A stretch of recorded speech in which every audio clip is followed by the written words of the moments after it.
Hello friends, Arushi home cooking ಚಾನೆಲ್ಗೆ ಸ್ವಾಗತ.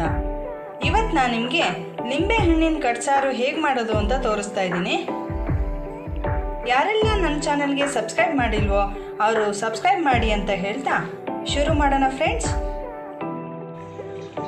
ಬೇಕಾಗಿರುವ ಸಾಮಗ್ರಿಗಳು: ಟೊಮೊಟೊ 2, ಲಿಂಬೆ ಹುಳಿ ಅರ್ಧ ಕಡಿ ತೊಗೊಂಡಿದ್ದೀನಿ, ಕಾಯಿ ಒಂದು 10 ಚೂರು ಇರ್ಬೋದು, ಸಾಸಿವೆ 1 ಸ್ಪೂನು, ಜೀರಿಗೆ ಅರ್ಧ ಸ್ಪೂನು, ಹಸಿಮೆಣಸು ಇಲ್ಲಿ 3 ತೊಗೊಂಡಿದ್ದೀನಿ ನಾನು, ಕೊತ್ತಂಬರಿ ಸೊಪ್ಪು ಸ್ವಲ್ಪ, ಕರಿಬೇವು ಒಂದು 20 ಎಲೆ, ಅರಿಶಿನ ಅರ್ಧ ಸ್ಪೂನ್, ರುಚಿಗೆ ತಕ್ಕಷ್ಟು ಉಪ್ಪು, ಅರ್ಧ ಕಪ್ಪು ತೊಗರಿಬೇಳೆ, ಇಂಗು ಸ್ವಲ್ಪ, ಶುಂಠಿ. ಬೇಳೆಗೆ ನೀರು ಹಾಕಿ ಟೊಮೊಟೊನ ಹಾಕಿ ಬೇಯಿಸೋಕ್ಕಿಡ್ತಾ ಇದ್ದೀನಿ. ಈಗ ಟೊಮೊಟೊ ಬೇಳೆ ಬೇಯಿಸ್ಕೊಂಡಿದ್ದೀನಿ.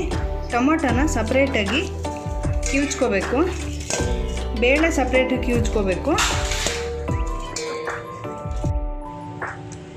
ಬೇಳೆನ ಕಿವುಚ್ಕೋತಾ ಇದ್ದೀನಿ. ಇದನ್ನು ರಸ ಮಾತ್ರ ಹಾಕಬೇಕು. ಇದಕ್ಕೆ ಬೇಳೆ ಕಟ್ಟನ್ನು ಸೇರಿಸ್ಕೋತಾ ಇದ್ದೀನಿ.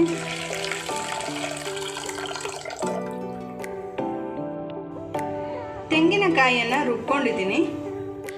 ಬಾಣಲೆಗೆ ಎಣ್ಣೆ ಹಾಕಿ ಸಾಸಿವೆ ಜೀರಿಗೆ ಒಗ್ಗರಣೆ ಕೊಡಬೇಕು.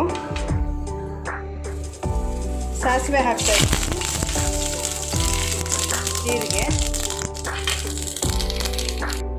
ಶುಂಠಿಯನ್ನು ಸೇರಿಸಿದ್ದೀನಿ. ಇದಕ್ಕೆ ಈಗ ಹಸಿಮೆಣಸನ್ನು ಹಾಕ್ತಾ ಇದ್ದೀನಿ, ಹಾಗೆ ಇಂಗನ್ನು ಕೂಡ ಹಾಕ್ತಾ ಇದ್ದೀನಿ,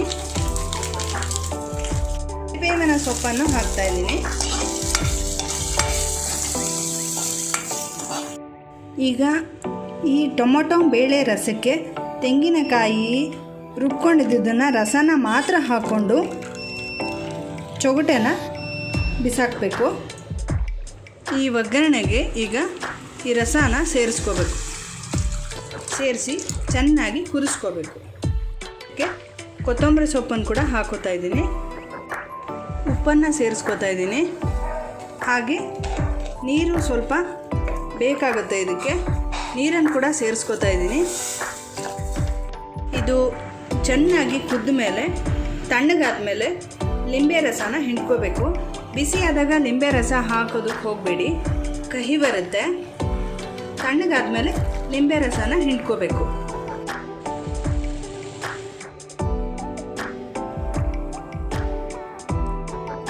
ಲಿಂಬೆ ರಸನ ಹಿಂಡ್ತಾ ಇದ್ದೀನಿ.